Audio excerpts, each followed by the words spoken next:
Hello there and welcome to World News Program. I'm Karim Fazakri, your host for tonight. Coming up next. Atrocious Zionist crimes persist in Gaza with 165 casualties in 14 recent massacres. And the UN anticipates mass arrest of Palestinians in dire conditions.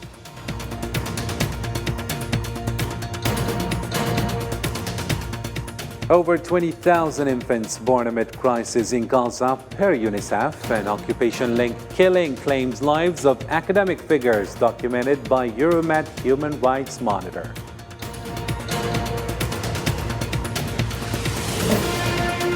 Also ahead in our program, Zionist raid in Damascus prompts Iranian Revolutionary Guard casualties and Tehran threatens retaliation.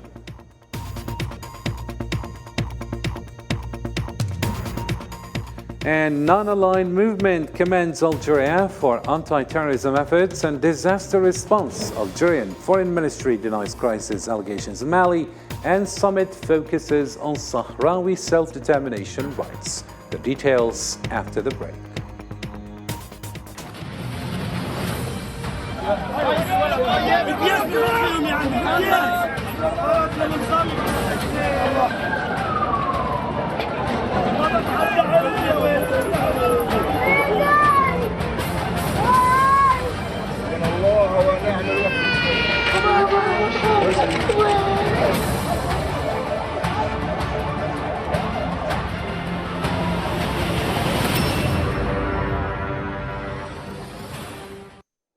Hello again and welcome to the details. First up in our news, the Gaza Health Ministry reported that in the last 24 hours, there were 14 attacks, I'm saying, by the occupying forces, resulting in 165 deaths and 280 injuries among families in Gaza.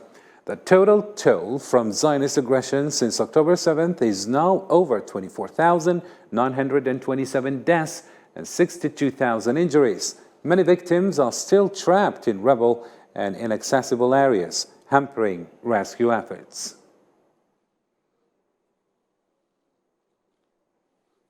In the same context, in Khan Yunis, many Palestinians, including children and women, were killed and others were injured in continuous bombings by the occupying forces. Numerous homes, buildings and apartments were destroyed in the attacks. The story by Samayati. For consecutive 106 days, the Gaza Strip has been under a continuous attack by Zionist forces, marked by intense shelling and widespread bombings. In Khan Yunis, several massacres unfolded as the Zionist occupation's air forces destroyed homes in a Carrara northeast of the Gaza Strip, resulting in multiple casualties and injuries. احنا ماشيين في الشارع فجأة إصابة يعني فجأة يعني أكثر من مرة تصير هذه.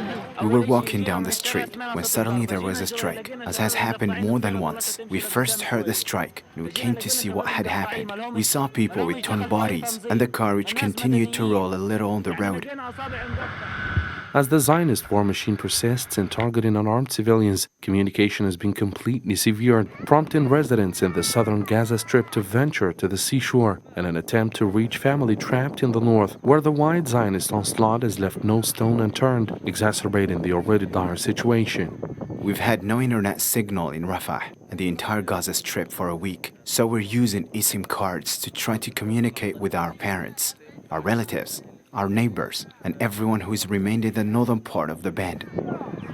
Telephone and internet services have been offline for a week, marking the longest almost total cut since the conflict began. NetBlocks, a telecommunication monitoring organization, reports an almost total cut of telecommunications for 168 hours in the Palestinian territory.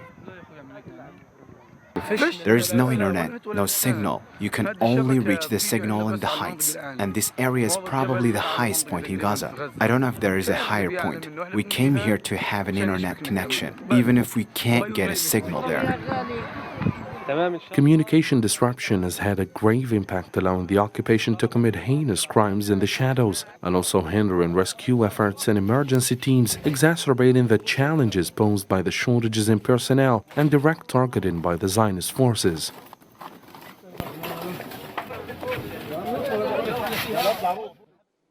And in a different story, the United Nations reported that Israeli forces arrested thousands of men in Gaza under conditions potentially constituting torture.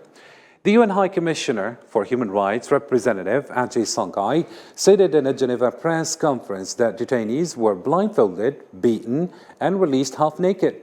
He added that these men were held in appalling conditions at undisclosed locations for periods ranging from 30 to 50 days.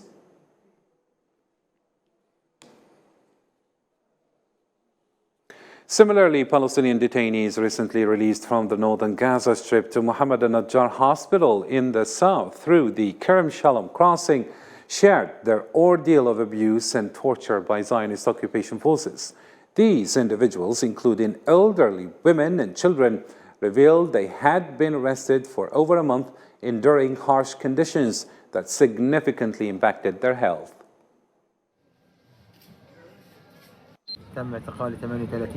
I was detained for 38 days, and today we were released from the prison. When I was detained, an Israeli dog attacked me and bit my hand, and during the detention, we were forced to sit on our knees all day, and we were not allowed to look right or left.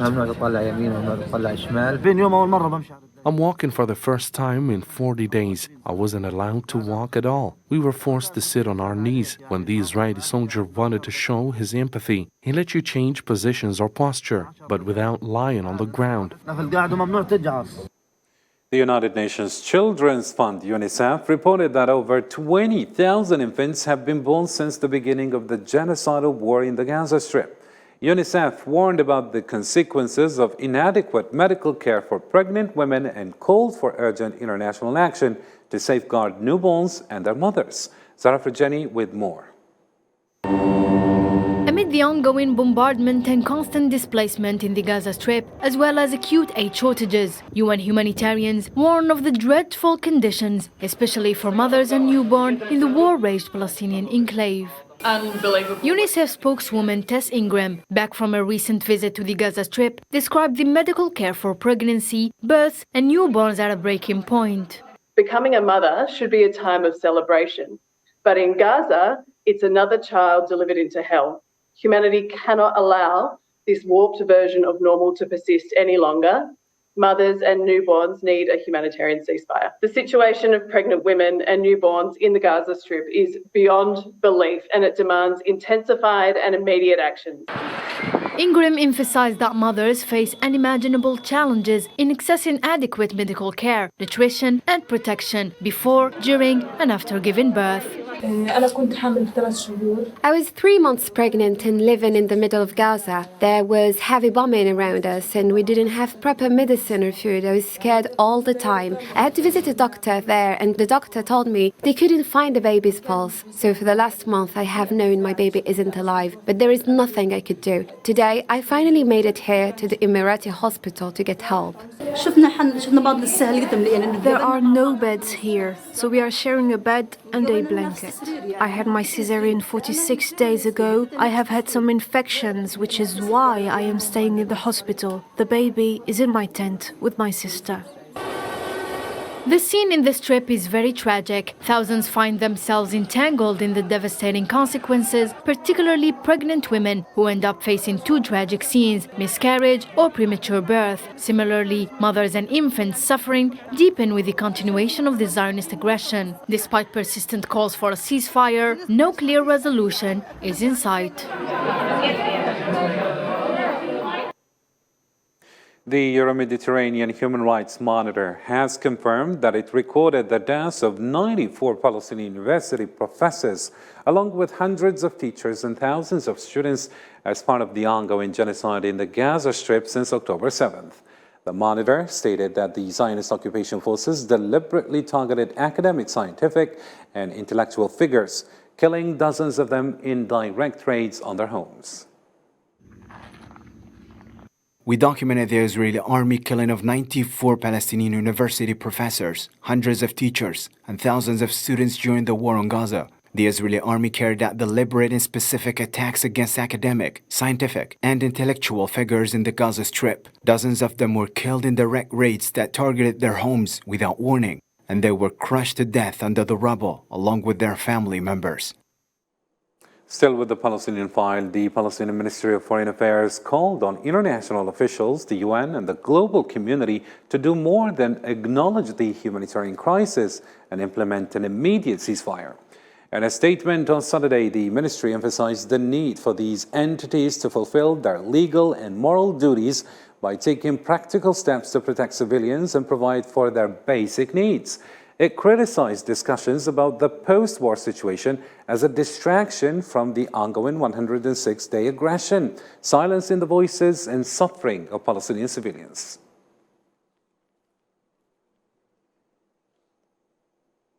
Riyad Mansour, the permanent representative of Palestine to the UN, sent identical letters to the UN Secretary General, the President of the Security Council, and the President of the UN General Assembly. The letters discussed the deliberate targeting of Palestinian children by the Zionist entity. Al-Mansour emphasized the harsh reality for Palestinian children, noting the deaths of at least 9,600 children in Gaza and 95 in the West Bank, including East al-Quds, since the beginning of the genocidal war. For his part, Azzat al-Rishq, a member of the Hamas political bureau, stated that characterizing U.S. President Joe Biden's approach as an attempt to discuss a Palestinian state does not deceive the Palestinian people. Al-Rishq emphasized that American discussions 100 days ago centered on Gaza after Hamas, but now the focus has shifted to Israel after Netanyahu. Shelling the illusion that Biden is trying to walk about the Palestinian state and its pattern does not deceive our people. Biden is a full partner in the war of extermination, and our people do not expect anything good from him. These people think of themselves as the guardians of the Palestinian people, and they want to choose for them the type of state that suits them. After tens of thousands of martyrs and wounded in the Gaza Strip and in the West Bank, the Palestinian people will seize their state in which they will live freely and with dignity, as befits their sacrifices. Remember that the American talk 100 days ago was about Gaza after Hamas, and today it has become about Israel after Netanyahu.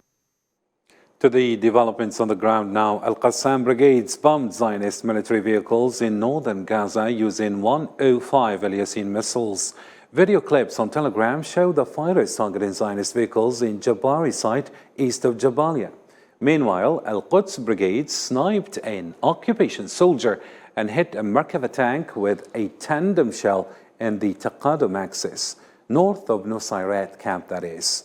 Al-Quds fighters are also in intense gun clashes with Zionist soldiers in Al-Maghazi and Boraj camps.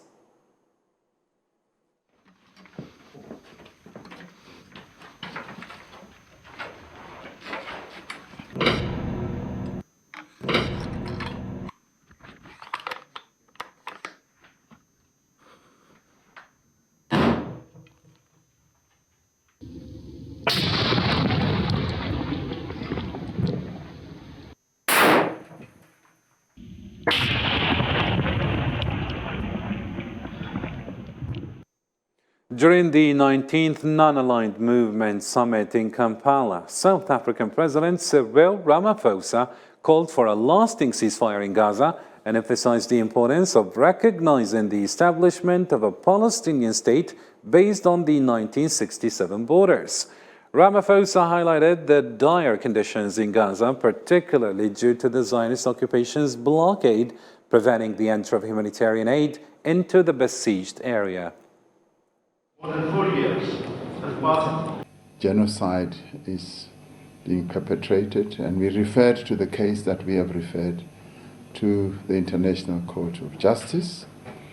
And we also did say that South Africa, concerned about what is happening there, particularly the humanitarian situation, has called for a ceasefire and has called for the resumption of negotiations that will lead to the recognition of the two states, Israel and Palestine, in accordance with the 1967 boundaries. And we've also called for the release of hostages, as well as the release of prisoners.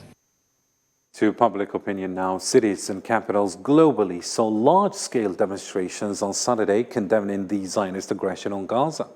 Tens of thousands joined marches and vigils in Madrid, Vienna, Berlin, Milan, and Birmingham, expressing solidarity with the Palestinian people and calling for an end to the genocide in Gaza. Demonstrators demanded an immediate ceasefire and urgent humanitarian aid for the besieged Strip.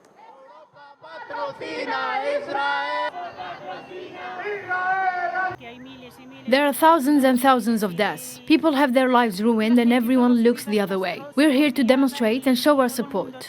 Unfortunately, the situation in Gaza every day just getting worse and worse. It's unprecedented. Never ever we thought this might happen, but actually the Israelis, after more than 110 days, they concluded that Gaza almost uninhabitable place.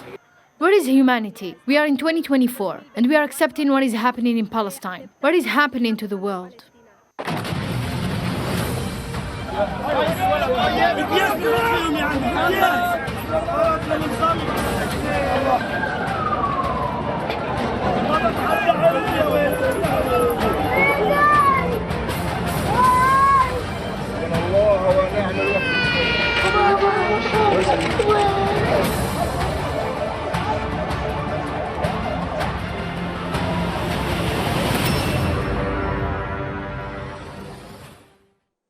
And in other development, the Iranian Revolutionary Guard confirmed that a Zionist raid in Damascus killed 4 military advisors, including Al-Quds Force intelligence commander and his deputy.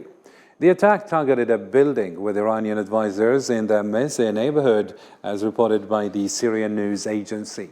The Iranian Foreign Ministry condemned the Israeli missile strike, labeling it a desperate attempt to destabilize the region.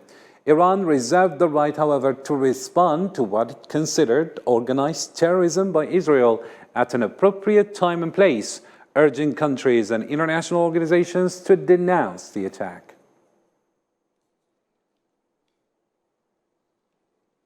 The United States conducted new strikes against alleged Houthi targets in Yemen, according to White House spokesman John Kirby. He stated that the U.S. military executed 3 defensive strikes on Friday, targeting missile launchers in the Red Sea. Kirby emphasized that these strikes were carried out as part of legitimate self-defense, contributing to enhancing the safety of international waters for both warships and commercial vessels. Just one last thing. This morning, U.S. forces conducted 3 successful self-defense strikes against Houthi targets in Yemen. This is the 4th preemptive action that the U.S. military has taken in the past week against Houthi missile launchers that were ready to launch attacks. In this case, anti-ship missiles.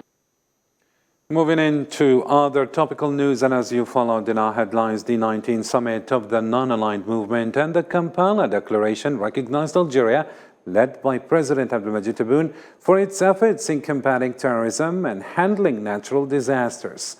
The summit's documents endorsed President Tebboune's initiative to create an African fund for climate change-related disasters. Members reaffirmed their dedication to the organization's principles and values, echoing President Tebboune's sentiments outlined in a speech delivered by Prime Minister Nadir Al-Arbawi.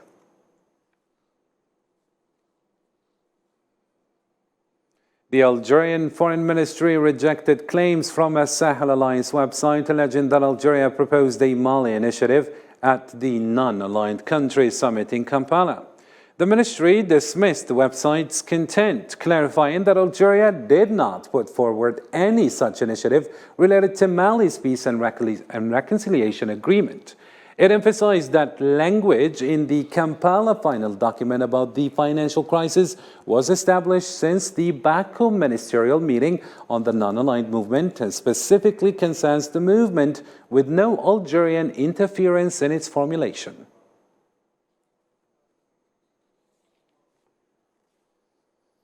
And speaking of the summits, let's delve into the details where leaders at the Non-Aligned Movement Summit in Uganda expressed unwavering support for the Sahrawi people's right to self-determination.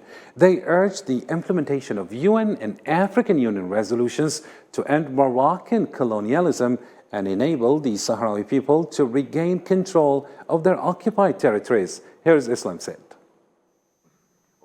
From Kampala, Uganda, at the 19th summit of the Non-Aligned Movement, nations have reasserted their unwavering stance on the Sahara issue, urging for the empowerment of the Sahara people's right to self-determination. The process of the non-aligned movement, filled with images of solidarity and support for oppressed and colonized peoples, compels us today to endorse the right of the people of Western Sahara to self-determination. The Sahrawi people are deprived of their rights and their legitimate aspiration to organize a free and fair referendum in accordance with international law. We should also be resolute in standing for the independence of all oppressed people, including the people of Western Sahara. Many representatives from the largest international bloc highlighted during their speeches that Morocco is perceived as a state founded on occupation and oppression. They have collectively called for the implementation of resolutions from both the United Nations Security Council and the African Union, specifically addressing the decolonization of Western Sahara. We must not forget the plight of the people of Palestine and Western Sahara. We therefore reiterate the call for the full implementation of relevant UN and AU decisions, as well as respect of international laws and treaties' obligation to realize those rights for self-determination. Leaders from around the world convened at the Uganda summit, underscored the imperative to revive the historical role of the non-aligned movement. They emphasized its significance as a pivotal platform for advocating for oppressed peoples, championing just causes, and combating colonialism. Notably, the Sahara issue has taken center stage, with leaders acknowledging its recent string of political and diplomatic triumphs. And finally, in our news, in the second round of the 2023 Africa Cup of Nations, Algeria and Burkina Faso drew 2-2. With goals from Qanati and Traoré for Burkina Faso and Bounedjah for Algeria, who scored again in a stoppage time. To advance, Algeria must win against Mauritania in the final round. Despite the draw, Algerian players remain determined and commend their team's resilience. In another match, Angola secured the top spot in Group D by winning 3-2 against Mauritania. The upcoming matches between Angola and Burkina Faso, as well as Algeria and Mauritania, will determine the qualifiers and their positions in their group.